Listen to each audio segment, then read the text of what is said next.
नजर ना हम पे डालो, चाहे कितना जोर। बहुत बहुत स्वागत है आपका टाइम्स नाउ नव भारत पर। इलेक्शन यात्रा पहुंची है मध्य प्रदेश की मिनी मुंबई इंदौर में। इंदौर में हम मौजूद हैं। इंदौर पोहे के लिए जाना जाता है, मध्य प्रदेश की आर्थिक राजधानी के तौर पर है। अहिल्या देवी की नगरी, अहिल्या देवी जिन्होंने काशी विश्वनाथ के वैभव को लौटाया। लेकिन फिलहाल इंदौर की जनता, सबसे पहले आप लोग अपने लिए एक बार जोरदार तालियां बजाइए, एक बार अपने लिए जोरदार तालियां। माहौल क्या है इंदौर में? बढ़िया है, बीजेपी की लहर चल रही है। बीजेपी की लहर चल रही है। कोई लहर नहीं चल रही है, एक बदलाव की बयार है। और अपने पहले 2 चरण की अपन वोटिंग में देख चुके हैं कि जिस तरह से मतदाताओं में एक निरंकुशता है प्रशासन के प्रति। मतदाताओं में निरंकुशता कैसे हो गई भाई? क्या माहौल क्या है? यहाँ भारतीय जनता पार्टी का राज है। पिछले 30 साल से सांसद बीजेपी का है और अभी MP 09 इंदौर। किसकी लहर? MP 09 है, विधायक सब हमारे हैं और मोदी जी आएंगे। कांग्रेस का जो वोट बैंक है उसे मालूम है कांग्रेस में निराशा है, इसलिए उनका वोट बैंक हाथ बदलेगा। हालात सर सांसद गायब है, मिस्टर इंडिया पिछली 3 बार सांसद कोई सांसद लापता। हमारे प्रतिनिधि और जनता की ये जो चुनाव हो रहा है, ये मोदी जी 5 एम पे चुनाव कर रहे हैं। 5 एम पे मोदी जी चुनाव कर रहे हैं। मछली पे, मटन पे, मंगलसूत्र पे, मुसलमान पे। इंदौर में माइक मत छीना करिए, माइक मत छीनिए आप लोग। कांग्रेस के पास प्रत्याशी नहीं है। आप देख रहे हैं कांग्रेस का कोई व्यक्ति नहीं, हमारा प्रत्याशी जनसंपर्क में है। और हमारे चलिए मैं दोबारा आप लोगों के पास आऊंगा, लेकिन पहले मैं मंच पर पहुंचता हूं और आज के मेहमानों से आपका परिचय मैं करवाता हूं। हमारे साथ बेहद खास मेहमान हैं, पुष्यमित्र भार्गव जी हैं जो कि इंदौर शहर के मेयर हैं। इसके अलावा डॉक्टर अक्षय कांति बम हैं जो कि इंदौर से कांग्रेस पार्टी के उम्मीदवार हैं। किसके दावों में कितना दम ये जनता तय करेगी। लेकिन एक मुद्दा मध्य प्रदेश में जोर पकड़ रहा है। अमित शाह ने कहा है और शायराना अंदाज में दिग्विजय सिंह पर निशाना साधा है और ये कहा है कि वो आतंकियों को साहेब और जी कहकर संबोधित करते हैं। एक रिपोर्ट आपको दिखाते हैं, रिपोर्ट आप देखिए, उसके बाद चर्चा की शुरुआत मेहमानों से सवाल और जनता के बीच भी जाएंगे।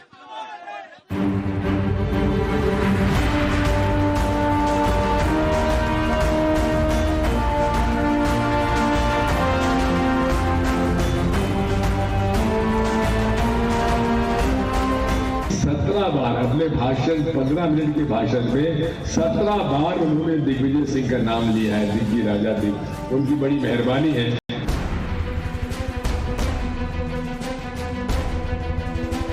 राजनीति से उनका परमानेंट विदाई जरूर करो, मगर आशिक का जनाजा है, जरा धूम से निकले।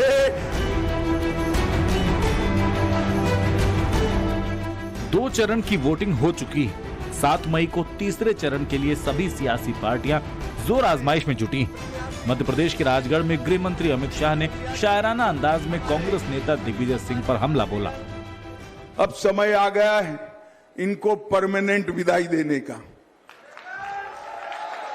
राजनीति से दिग्विजय सिंह की परमानेंट विदाई राजगढ़ वालों ने करनी है। मगर मेरी एक रिक्वेस्ट है भाई, राजनीति से उनका परमानेंट विदाई जरूर करो, मगर आशिक का जनाजा है, जरा धूम से निकले, बड़ी लीड से हराई होगा। उनके सम्मान जैसी लीड से हराकर अब उनको घर पे बिठाने का काम मेरे राजगढ़ वाले करे, यही कहने आया हूं। राजगढ़ से कांग्रेस की तरफ से दिग्विजय सिंह चुनावी मैदान में है, जीत का दावा भी ठोक रहे हैं। लेकिन अमित शाह के विदाई वाले बयान से चिढ़ गए और तंज कसते हुए कहा कि गृह मंत्री को उनसे इतना लगाव है कि उन्होंने 17 बार उनका नाम लिया। देश के गृह मंत्री आए थे खिंची को, पता नहीं क्या क्या बात कर गए। मुझसे इतने प्रभावित थे कि 17 बार अपने भाषण 15 मिनट के भाषण में 17 बार उन्होंने दिग्विजय सिंह का नाम लिया है। दिग्गी राजा दिग, उनकी बड़ी मेहरबानी है, इतनी कृपा है मुझ पर कि इतना वो मुझसे प्रभावित है कि बार बार उनको सपने में भी दिग्विजय सिंह याद आता है।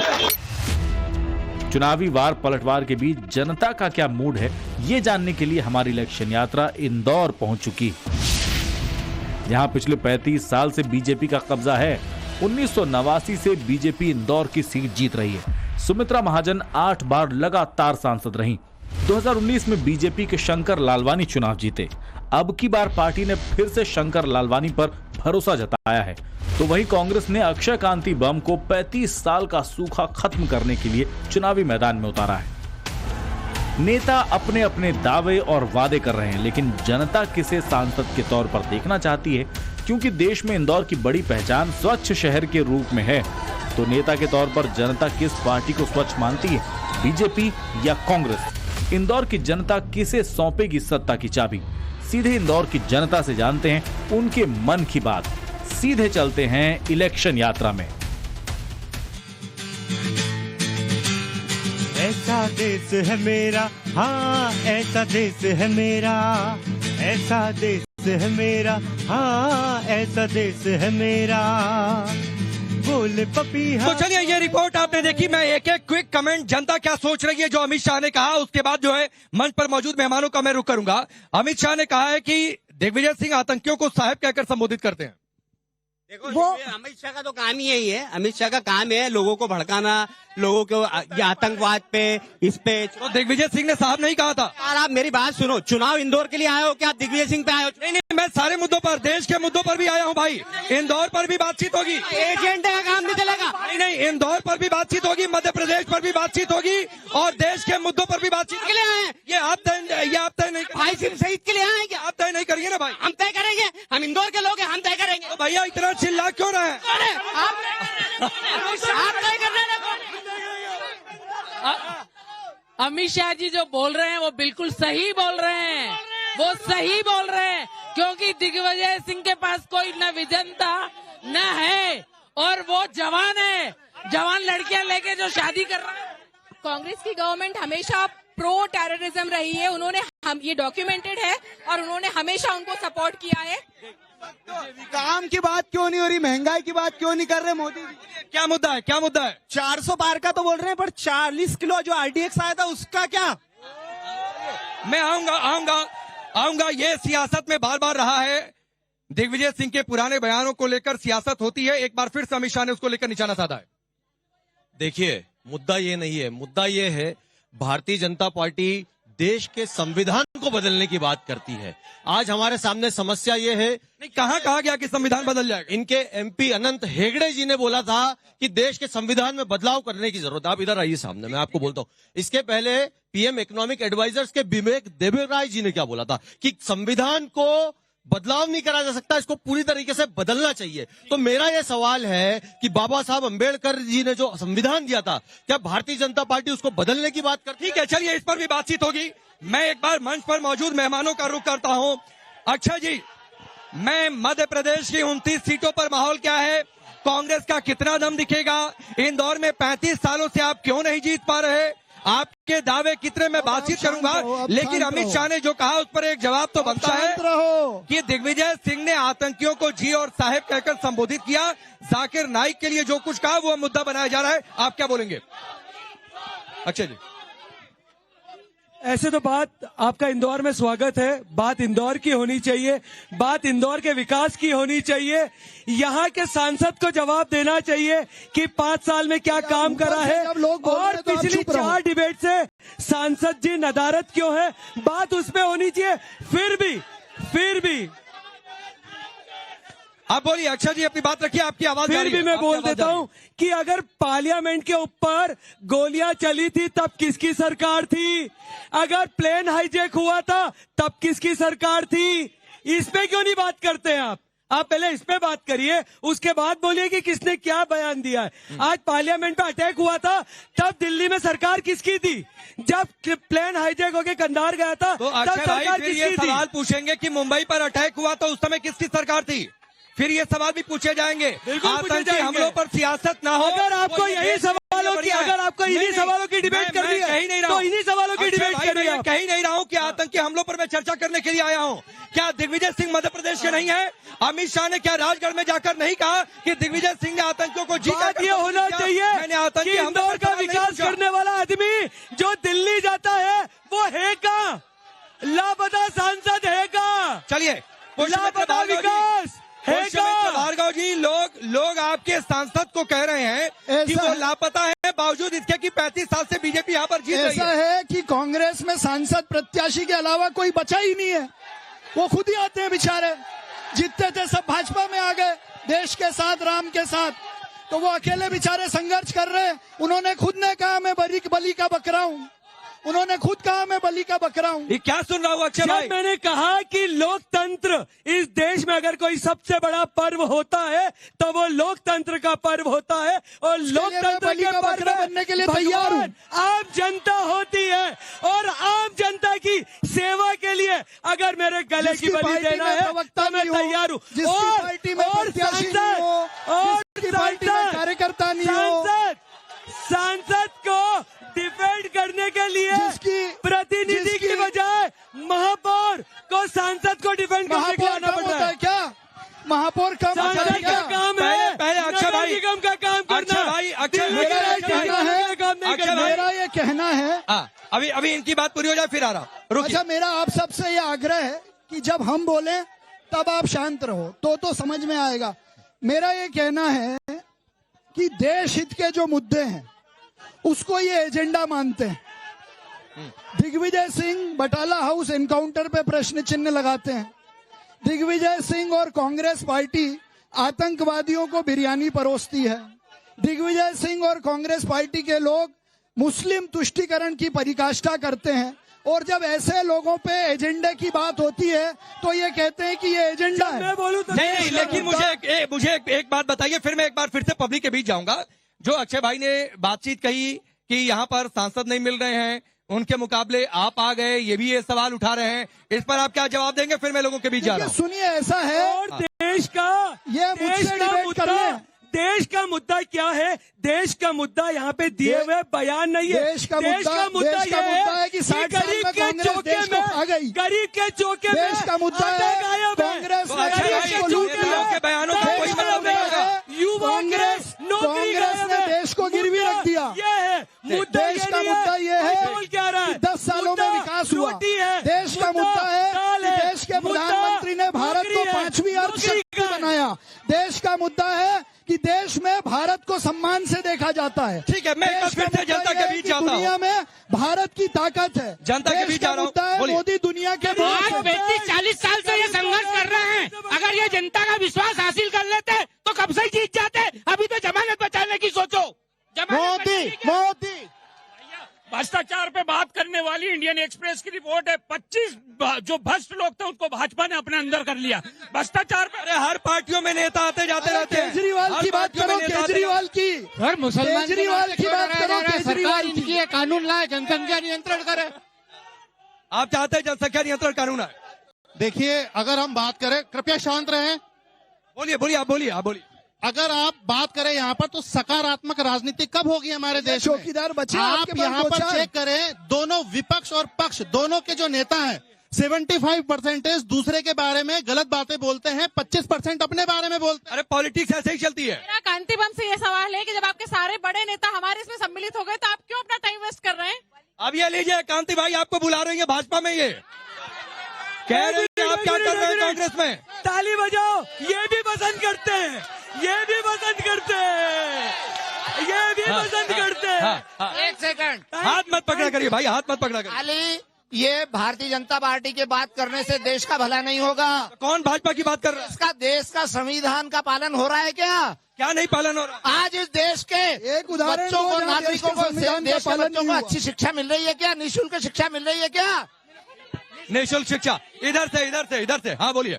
सर, हमारा प्रत्याशी बिकाऊ नहीं है, ये बताइए। जो सांसद है यहाँ के, कौन खरीद रहा है? पहले ये बताइए।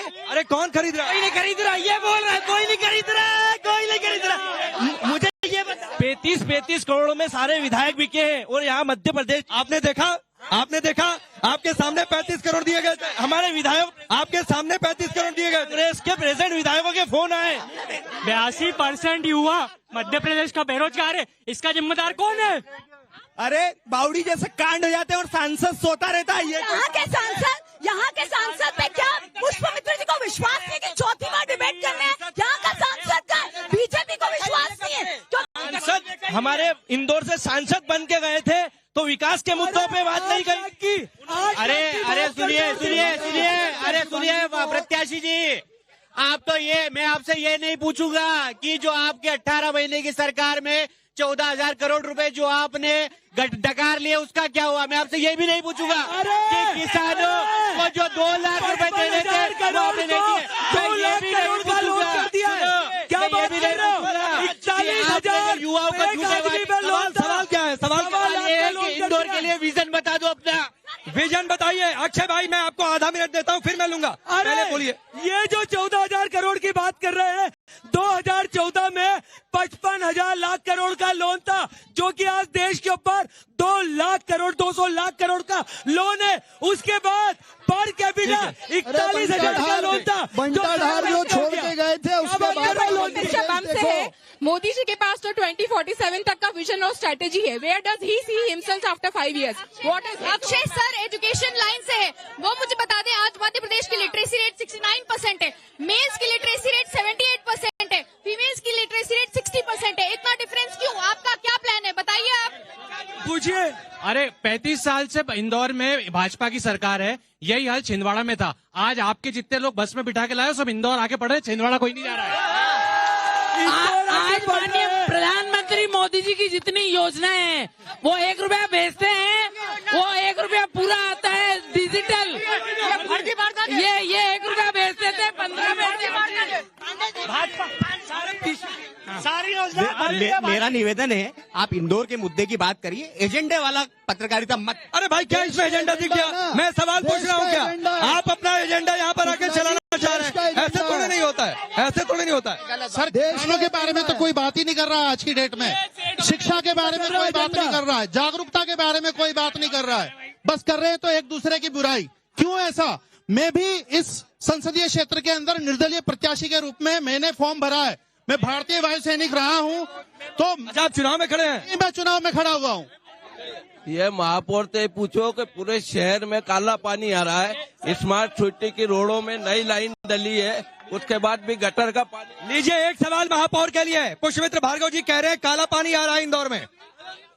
ये प्रधानमंत्री नरेंद्र मोदी और हमारे मुख्यमंत्री जी की दूरदृष्टि है कि पिछले 7 सालों में इस शहर में 400 किलोमीटर से ज्यादा की पानी और ड्रेनेज की नई लाइन डली है और ये समस्या थोड़े दिन में खत्म हो जाएगी। अखबार बोलता है कि 100 रुपए में 20 का काम होता है, 80 का भ्रष्टाचार होता है। कांग्रेस में भी यही हुआ था। 100 रुपए में सरकार थी, पूरा भ्रष्टाचार है। 18 और 19 जमीन अधिग्रहण का कानून क्यों रिवर्स किया गया? और 19 में जमीन अधिग्रहण का कानून क्यों रिवर्स किया गया? इस इंदौर की सांसद सुमित्रा महाजन जी की अध्यक्षता में लोकसभा में जमीन के अधिग्रहण का कानून बना था और वो लोकसभा के अध्यक्ष उसमें क्यों वो कानून रिवर्स किया गया? एमएसपी क्यों लागू नहीं की गई? एमएसपी क्यों स्मार्ट सिटी की नई सड़कों को क्यों पूरे शहर में खोद डाला? इनसे प्रश्न करो। हर साल 2 करोड़ रोजगार देने की बात हुई थी, 10 साल में 20 करोड़ रोजगार भारतीय जनता पार्टी ने क्यों नहीं दिए? 20 करोड़ क्यों नहीं दिए? जो 56 करोड़ के भी नगर पालिका में फाइल पकड़ाई है उसका क्या बोलेंगे? सरकार चलाएंगे। मेरा एक कहना है, यहाँ पर इतनी संख्या में महिला शक्तियां खड़ी हुई है। मेरा एक बहुत सिंपल सा सवाल है, जब हमारी, या आप अपने काम से काम रखो, जब हमारी देश की महिला पहलवान है वहां पे बैठी हुई थी, एक ट्वीट नरेंद्र मोदी जी का उनके लिए नहीं आया।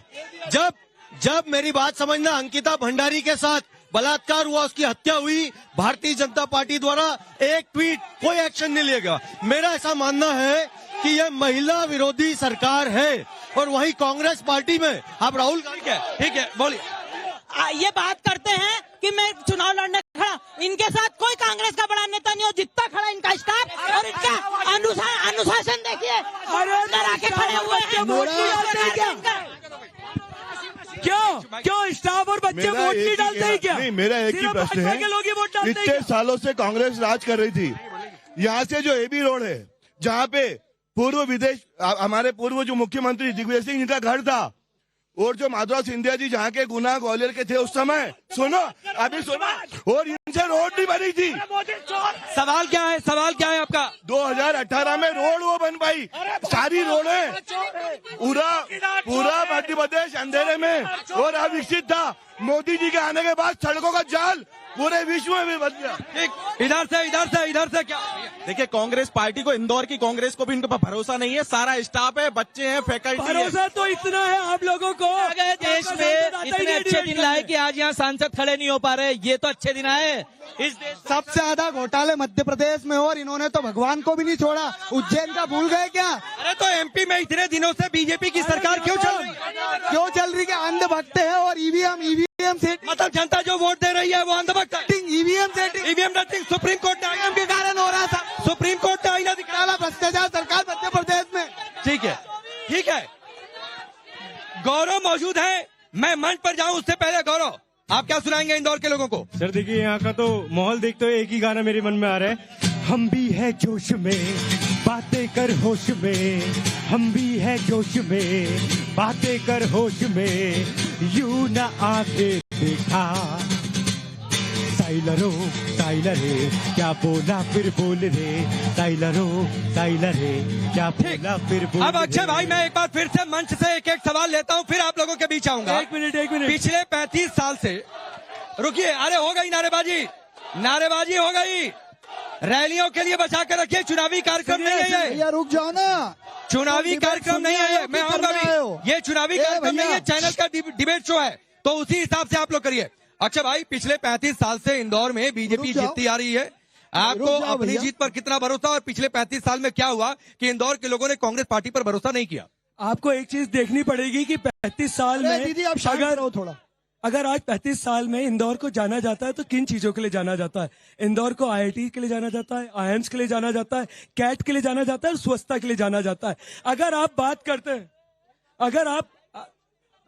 बात करते हैं कि मेरी जीत का दावा क्या है, मेरी जीत का दावा ये कि मैं यहाँ खड़े होके बात करने की ताकत रखता हूँ, मैं यहाँ खड़े होके अगले 5 साल का विजन देने की ताकत रखता हूँ, मैं यहाँ पे जो सांसद है उसने 5 साल में दिल्ली में क्या काम करा उसकी बात करने की ताकत रखता हूँ। लेकिन कौन है यहाँ पर? हर बार जो हमारे महापौर जी हैं ये खुद जीत कर आए हैं, इनको नगर निगम का कार्य देखना चाहिए, लेकिन इनकी जवाबदारी क्या है? ये सांसद को सेफगार्ड कर दे। अरे तो बीजेपी का पक्ष नहीं रखेंगे, काम नहीं है। चलिए, ये इनका काम नहीं है। भार्गव जी एक जवाब दीजिए, फिर मैं आऊंगा लोगों के बीच में। रुक जाइए, ये आके डिबेट कर लो ऊपर। ठीक है भार्गव जी, आज वो खुद नगर निगम चला रहे हैं, उनका नगर निगम का अपना काम है। आज इंदौर कांग्रेस के लोगों का एतराज है कि बीजेपी बार बार आपको आगे क्यों कर देती है? ऐसा है, मैंने आपकी बात का पहले भी जवाब दिया। जब आप लड़ाई में उतरते हैं, जब युद्ध में उतरते हैं, तो अपने सैनिक, अपने सिपाही को पहले भेजते हैं। हम पार्टी के सिपाही हैं, उनके पास एक सिपाही नहीं है, वो खुद चले आ रहे हैं। कह रहे हैं आपके पास सिपाही नहीं बचा। एक मिनट, यहाँ से एक मिनट। दूसरा मेरा ये कहना है, इनकी पार्टी के प्रवक्ता कहाँ हैं? इंदौर की आवाज दिल्ली में कौन है? पुष्पमित्र भार्गव जी है कि शंकर ललवारी है? इंदौर की आवाज कौन है? पुष्पमित्र भार्गव। इंदौर की आवाज कौन बन रहा है? इंदौर के लिए काम कौन कराएगा? इंदौर के लिए काम कौन कराएगा? आज इंदौर के लिए काम शंकर भैया कराएंगे। शंकर ने 5 साल आप मुझसे डिबेट कर लो, शंकर भैया तो बहुत दूर की बात है। ठीक है, ये कह रहे हैं मुझे से डिबेट कर लो। शंकर जी साहब कहाँ डिबेट कर पाएंगे? कर लो, फिर नगर निगम पे कर लेते हैं डिबेट, कर लो, फिर नगर निगम पे डिबेट कर लेते हैं। चलिए, एक बार फिर से जनता के बीच जा रहा हूँ। मेरा एक प्रश्न है, लेकिन हाँ बोलिए, आपने मेरा प्रश्न नहीं लिया। हाँ बोलिए। मेरा यहाँ जितने लोग हैं उन सब से एक प्रश्न है, अपने यहाँ नगर निगम। अब मेरा प्रश्न सुनो, इस देश में भारतीय जनता पार्टी के कारण देश के प्रति जो भाव का बदलाव आया है, उसके बाद ये सब बताएं कि ये राम के साथ है कि नहीं है। अब ये पूछ रहे हैं कि राम के साथ है कि नहीं है। राम के नाम पर चुनाव होगा, राम के नाम। हाँ बोलिए। राम के साथ, ये राम की बात कर रहे हैं। राम लल्ला के दरवाजे खुलवाए किसने? राम लल्ला के लिए जमीन ली किसने? और राम लल्ला के लिए मंदिर बना है तो सुप्रीम कोर्ट के ऑर्डर के बाद। अच्छा भाई, और अच्छा भाई सुनिए, राम भगवान कौन से आस्था का केंद्र है, हमारा आराध्य देव है, हमारे लिए राम। तो जो आस्था के कबूल था। जो आस्था के केंद्र हैं वो टेंट में रहे, महल में रहे, कोई फर्क नहीं पड़ता है। राजनीति का विषय नहीं है, बने कैसे? सुप्रीम कोर्ट के ऑर्डर से बने, किसी की विश अरे नहीं फिर भी बने। आप लोगों ने नकार दिया न्योता, फिर भी आप अयोध्या नहीं गए। इसी सुप्रीम कोर्ट में कांग्रेस ने हलफनामा दाखिल कर कहा था कि राम काल्पनिक है। ठीक है, अयोध्या कितना बड़ा, पहले पीछे चलिए, पहले पीछे चलिए, पहले पीछे चलिए, पहले पीछे चलिए। आप राम आस्था का विषय है, क्या महाकाल मंदिर में आपको दर्शन देने के लिए, करवाने के लिए निमंत्रण भेजूंगा मैं, तब दर्शन करेंगे? आपके अंदर की आस्था होगी तब। चंपक राय कौन? चंपक राय ट्रस्ट क्या, एक कार्यकर्ता है, कोषाध्यक्ष है। उसे सुप्रीम कोर्ट ने निर्माण करने के लिए, निर्माण व्यवस्था देखने के लिए नियुक्त। प्राण प्रतिष्ठा ट्रस्टी करवाता ना भाई। आप कौन? मुझे प्राण प्रतिष्ठा ट्रस्टी मेरे, अरे तो अभी में राम सुनिए, अरे रुकिए भाई, राम काल्पनिक राम मेरी सुप्रीम कोर्ट में। अरे रुकिए भाई, सवाल सुनिए, सवाल सुनिए, सवाल सुनिए, सवाल सुनिए, एक मिनट सुनिए। आपने कहा कि ठीक है प्राण प्रतिष्ठा में नहीं गए, उसके बाद कौन सा चलेगा? दूरी प्राण प्रतिष्ठा में जाए। गर्भगृह में प्राण प्रतिष्ठा होती है, दूरी गर्भगृह में, सोमनाथ मंदिर में, सोमनाथ मंदिर में, सोमनाथ मंदिर में प्राण प्रतिष्ठा बिना मंदिर क्यों नहीं आए? चारों ठीक है, राम के अलावा बात कर लें। राम भाई आपके नेताओं ने सुनो, गुजरात के मुख्यमंत्री, गुजरात में नशाबंदी है, गुजरात के मुख्यमंत्री आज देश के प्रधानमंत्री हैं, तो गुजरात में नशाबंदी है। सर मेरा सवाल अक्षय जी से है कि मैं छोटी छोटी बात रखिए ना, एक आदमी के पास थोड़ी नहीं रहूं। सर कांग्रेस बहुत सालों से बेरोजगारी और महंगाई पे बात करी, मैं मानती हूँ बड़ा मुद्दा, पर वो हमारे देश के लिए क्या डेवलपमेंट ला सकते हैं, मैं ये जानती हूँ। सर मेरा सवाल अक्षय कांति बम सर से, उनकी जो वेल्थ रीडिस्ट्रीब्यूशन पॉलिसी आई है कांग्रेस की, उस पर वो कैसे सहमत हो सकते हैं? अब लीजिए अक्षय भाई, एक सवाल आया है। रुकिए रुकिए भाई, रुकिए, अरे रुकिए सर, इतना लंबा भाषण नहीं चलता है, रुक जाइए। यहाँ से एक सवाल आया है कि वेल्थ रीडिस्ट्रीब्यूशन की बात राहुल गांधी करते हैं, सैम पित्रोदा ने कुछ कहा, पार्टी किनारे हट गई, लोगों को ये डर लगने लग रहा है कि हमारा पैसा लेकर दूसरों में बांट देंगे। एक मिनट, आपने जवाब का बोला। आज से 10 साल पहले सरकार आई थी तो सबको कहा था कि 15 लाख सबके खाते में देंगे। अरे एक मिनट, पोर्ट किसका? पोर्ट किसका? सेठ का। जमीन किसकी? सेठ की। नहीं, तो ये किसका? अरे अक्षय भाई, अरे अक्षय भाई, अक्षय भाई, ये बताइए, तो इसका मतलब ये भी जुमला है? सब तो आपके सेठ का। इसको कहते हैं वेल्थ इक्वलाइजेशन। एक आदमी को सारा पैसा दे दो देश का और बाकी सबको गरीब बना। तो भाई आपकी कांग्रेस पार्टी की जिन राज्यों में सरकार, वहाँ पर अडानी का डिस्ट्रीब्यूशन ऑफ द रिसोर्स, वहाँ पर अडानी का इन्वेस्टमेंट है, नहीं करना चाहिए था, वहाँ पर नहीं करना चाहिए। रुकिए, पहले तो नगर निगम की अभी जो करप्शन हुआ उस पर ही बात करवा लो। कितनी FIR? ये करप्शन पकड़ने का काम हमने किया है। 19 तक तारीख बढ़ाने की इनके नेताओं ने करी थी कि सुप्रीम कोर्ट में तारीख बढ़ाई जाए 2019 के बाद, क्योंकि चुनाव होना था। आदमी को पूरी वेल्थ बांट दी है देश की। मैडम छोटा छोटा 3 आदमी को पूरी वेल्थ बांट दी देश की। 10 साल में जो महंगाई आसमान चीर के निकल गई, जो आम आदमी की कमर तोड़ चुकी महंगाई, उसके बारे में क्या कहेंगे? हमारा इनसे ये कहना है, माननीय राहुल जी गांधी से ये बुलवा दें कि रामलला का मंदिर हमने खुलाया था और खोलने के बाद हम कुछ नहीं कर पाए, बुलवा दो था। नारी शक्ति, मोदी जी की नारी शक्ति का जो सम्मान करते हैं, उसके लिए नारी शक्ति वंदन अभियान योजना का हम सब नारियों की तरफ से बहुत बहुत साधुवाद। 15 महीने में कांग्रेस ने क्या किया? हमारे भारत को, हमको पाकिस्तान नहीं बनाना है।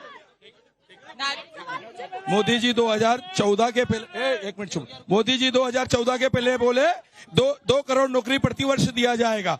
आज बेरोजगारी की वजह से युवाओं द्वारा NRBC के आंकड़े बता रहा हूं मैं आपको, हर प्रतिदिन 2 घंटे में 3 लोग बेरोजगारी की वजह से आत्महत्या कर रहे हैं। प्रदेश घोटालों का केंद्र।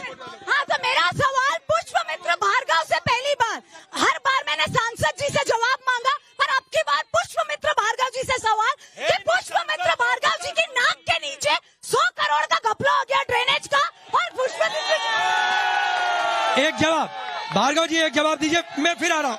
अरे छोटा सवाल आपका हो गया, कम्युनिकेट हो गया, जवाब लीजिए। देखिए, ये तो हमारा पारदर्शिता का काम है कि पुराने घोटाला के उखाड़ के लाए और जितने दोषी हैं उनको हम दूर करेंगे। और ये कांग्रेस का समय का घोटाला है। 2018 से नगर निगम सरकार थी, 2018-19 में आपकी सरकार थी, 25 साल से नगर निगम 18-19 में आपकी सरकार थी। सवाल है कि 25 साल से नगर निगम आपके पास, देश का पैसा विदेश व्यापक का इतना बड़ा घोटाला हुआ, इतने हजारों का घोटाला हुआ, सर ये बेरोजगारी की बात करते हैं, इनको ये नहीं पता कितने एंटरप्रेन्योर्स बन गए देश में, कितने एंटरप्रेन्योर्स हो गए। मैं खुद नौकरी छोड़ करके एंटरप्रेन्योर बना हूँ और ये 12 लाख करोड़ का घोटाला इनके सरकारों में हुआ, इस पे कोई आवाज नहीं लगा रही। देश के अंदर वैक्सीन की कंपनी से 500 करोड़ चंदा लिया और लोगों को वैक्सीन लगाई गई, जबरदस्ती लगाई गई। भाई चंदा सब पार्टियों को गया है, चंदा सब पार्टियों को गया है, चंदा सब पार्टियों को दिया। बात होगी उस पर। ने दो बात बोली, एक तो नगर निगम के करप्शन की, तो ऐसे 307 की धारा अटेम्प्ट टू मर्डर की इन पे भी लगी हुई है। क्या इनको नैतिकता के आधार पर चुनाव नहीं छोड़ देना चाहिए? 370 धारा आज कश्मीर में किन्होंने हटाई? मोदी जी ने हटाई। आज रिक्शा से लेकर चंद्रयान तक कौन गई? महिलाएं गई। और उसके बाद इनसे बोलिए, राहुल गांधी ने बोला कि आलू पहुंचाओ, अब सोना पहुंचाएंगे। इनकी बातें, इनके गधे की अक्षय भाई एक जो पब्लिक के बीच बड़ी बात है, महंगाई का सवाल लो। रुकिए अरे रुकिए भाई, आ रहा हूँ। एक लोग ये कह रहे हैं कि कांग्रेस कितना ही स्टैंड कर रही है, 29 में से 1 या 2 सीट भी मिलेगी, 29 में से 1 या 2 सीट भी मिलेगी कि नहीं मिलेगी कांग्रेस को एमपी में? लोग पूछ रहे हैं। वो 4 जून बताएगा। मैं कोई भविष्य प्रवक्ता नहीं हूँ। और आपका जो सवाल लेना चाहिए, इनने महंगाई का पूछा, आपने नहीं लिया। उसने बेरोजगारी का पूछा, आपने नहीं लिया। अरे भाई मैंने सवाल टॉस किया, अक्षय भाई। राजगढ़ का वीडियो दिखाया। अक्षय भैया अपना बूथ भी जीत लेना तो बड़ी बात है, ठीक है, चुनाव जीतेंगे और अपना बूथ भी हारेंगे, अपना बूथ भी नहीं जीतेंगे। माइक नहीं, पीछे हटिए आप लोग, पीछे हटिए। हाँ ठीक है सर, प्लीज बीजेपी का इधर से चुप है। अरे सुन लो यार, 1 मिनट यार। बीजेपी कहना चाह रही है कि बीजेपी के पास 2047 तक का विजन है, तो फिर पहले चरण के बाद मंगलसूत्र पे बात क्यों आई? नरेंद्र मोदी जी को तो मंगलसूत्र पे बोलने का अधिकार नहीं है। सेकंड चरण में हिंदू मुस्लिम क्यों हुआ? अभी 5 चरण बचे हुए। एक बात मैं बोल के खत्म करना चाहता हूँ। एक मिनट फिक्स एजेंडा में काम कर रहा हूँ। एक मिनट मैं ढंग की चैट में बोलना चाह रहा हूँ। अगर राजीव गांधी नहीं होते और पीवी नरसिम्हा राव नहीं होते, आज राम मंदिर नहीं बन सकता था। सर, स्थानीय प्रत्याशी का अचीवमेंट क्या है? सारे जो पुराने जो मेंबर ऑफ पार्लियामेंट थी, लोकसभा अध्यक्ष, मैंने सुना है सारे के सारे उनके जो भी प्रपोजल्स थे उस सब पे वर्किंग चल रहा है। इन्होंने क्या मंजूर कराया? भगवान। सर, मेरा सवाल पुष्पमित्र भार्गव जी से है। पिछले 15 साल से बीजेपी सरकार है, इंदौर नशे की लत में बिक गया है। 18 साल से कम उम्र के बच्चों को पब में एंट्री दी जा रही है। आपकी सरकार उस पर रोक क्यों नहीं लगा पाई? बोलिए भार्गव जी। नशे को लेकर लोग सवाल उठा रहे हैं। नशे पे इंदौर में 0 टॉलरेंस है। 11:30 बजे के बाद किसी भी तरह की लोगों की एंट्री बंद है। और जो ये नहीं होगा उनके खिलाफ कार्रवाई कर रहे हैं हम लोग। मकान तोड़ने का काम किया है और इस विषय पे मैं आपके साथ हूँ। नशे के खिलाफ मैं आपके साथ हूँ। मेरे को ये बताइए, आप यहाँ से एक मिनट आप यहाँ से मेरे साथ चलिए विजयनगर। 7:30 बजे बाद इंदौर का सब युवा नशा करता हुआ मिलता है। 30 साल से इनकी सरकार है। दुकानें कितना भी डिस्कशन कर लो, आएगा तो फौजी और वो मैं हूँ, ठीक है? सर, आज सबसे बड़ा मुद्दा है बेरोजगारी और महंगाई का है। उसके लिए क्या कर रहे हैं आप? मैं दोनों सरकारों से खुश नहीं हूँ। हमें नया उदय चाहिए, नया तारा चाहिए, नया सूरज चाहिए, नव भारत की तरह नया भारत चाहिए। वो नशाबंदी जब गुजरात में है तो देश में नशाबंदी क्यों नहीं हो रही है? आपके चैनल को इलेक्ट्रॉन बॉन्ड में कितने पैसे आपके चैनल ने इनको दिए, ये बताओ पहले तो आप भाजपा वॉशिंग मशीन है कि नहीं ये बताइए। और 75,000 रुपए जो सोना हुआ है, तो मंगलसूत्र नरेंद्र मोदी छीन रहे हैं कि राहुल गांधी छीन रहे हैं? राजीव गांधी कहते थे कि 10 रुपए भेजो तो 15 पैसा बचते हैं। उन सब का इलाज करा मोदी जी ने डिजिटल इंडिया के। भैया इनसे पूछिए कि हमने तो इतनी योजनाएं गिना दी, मगर आप तो अपनी एक योजनाएं बता दें। अगर इनकी पार्टी में थोड़ा सा भी लोकतंत्र होता ना, तो यहाँ जो कांग्रेसी खड़े हैं उनको टिकट देते। इनके पास में क्या प्रावधान है, क्या इन्होंने किया है कांग्रेस पार्टी के लिए? 14 लाख की घड़ी पहन रहे हैं और उसके बाद में गरीबी। अरे मांग के 14 लाख की घड़ी पहन रहे हैं, भ्रष्टाचार की नहीं है। इन्होंने अपनी मेहनत से कमाई है, इनको इतनी तकलीफ क्यों? अच्छा आप लोग एक बात बताइए, चूंकि हम अपने कार्यक्रम के आखिरी दौर में हैं, क्या इस बार इंदौर का रिकॉर्ड टूटेगा या बनेगा?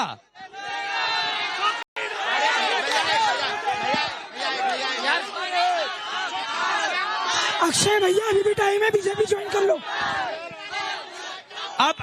अब एक बात बताइए। नहीं, अरे रुकिए भाई, आप लोग मोदी के चेहरे पर वोट करेंगे या नेता का चेहरा देखकर वोट कर रहे हैं? दोनों पर इंदौर में बीजेपी का कोई पर अरे 2700 का गाँव 2000 क्यों बीच रहा है? इस बार मोदी जी जा रहे हैं। चलिए, बहुत धन्यवाद। आप लोग एक बार जोरदार तालियां आप लोग बजाइए। ये इंदौर की जनता, मंच पर मौजूद नेताओं का बहुत बहुत धन्यवाद। अभी के लिए बस इतना ही इंदौर की धरती से। कल शाम इसी समय आपसे मुलाकात होगी, महाकाल की नगरी उज्जैन में मुलाकात होगी। उज्जैन में इलेक्शन यात्रा का मंच सजेगा, लेकिन फिलहाल चलते चलते देखिए ग्रीनलैंड, कुछ मेरा कुछ तुम्हारा।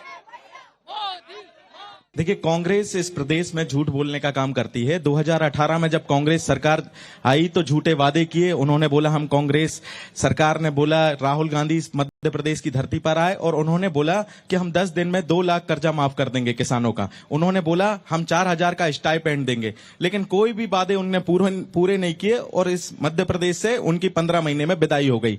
और आज भी 2024 जब लोकसभा का चुनाव चल रहा है तो इस इंदौर में लोकसभा के लिए उन्हें प्रत्याशी नहीं मिल रहा था। यहां पर बोला जा रहा था कि राजवाड़ा पर कांग्रेस के बड़े नेता टिकट टांग कर आ गए हैं, जिसको भी टिकट चाहिए अपनी टिकट लेकर आ जाए। और अक्षय कांति बम ने यह स्वीकारा है कि मैं बलि का बकरा बन गया हूं कांग्रेस से। देखिए, काट की हांडी बार बार नहीं चढ़ती है। भारतीय जनता पार्टी की काट की हांडी 2 बार चढ़ चुकी है। ये 24 के चुनाव में भारतीय जनता पार्टी की काट की हांडी नहीं चढ़ेगी। 400 पार का नारा देने वाली भारतीय जनता पार्टी अब वो नारा भूल चुकी है। देश के प्रधानमंत्री मटन, मछली, मंगलसूत्र, माओवादी, हिंदू मुसलमान पर आ गए हैं। तो निश्चित रूप से मानिए कि काट की आंधी इस बार 2024 में ना तो मध्य प्रदेश में चढ़ने वाली है और ना देश में चढ़ने वाली है। इंदौर की बात जहां तक करें कि इंदौर के सांसद शंकर ललवानी, जो कि यहाँ के मंत्री कैलाश विजयवर्गीय खुद बोल चुके थे कि उनका टिकट कट चुका है, तो ये शंकर ललवानी मजबूरी का टिकट है, मजबूती का टिकट है और हमारा जो प्रत्याशी है वो मजबूती का टिकट है।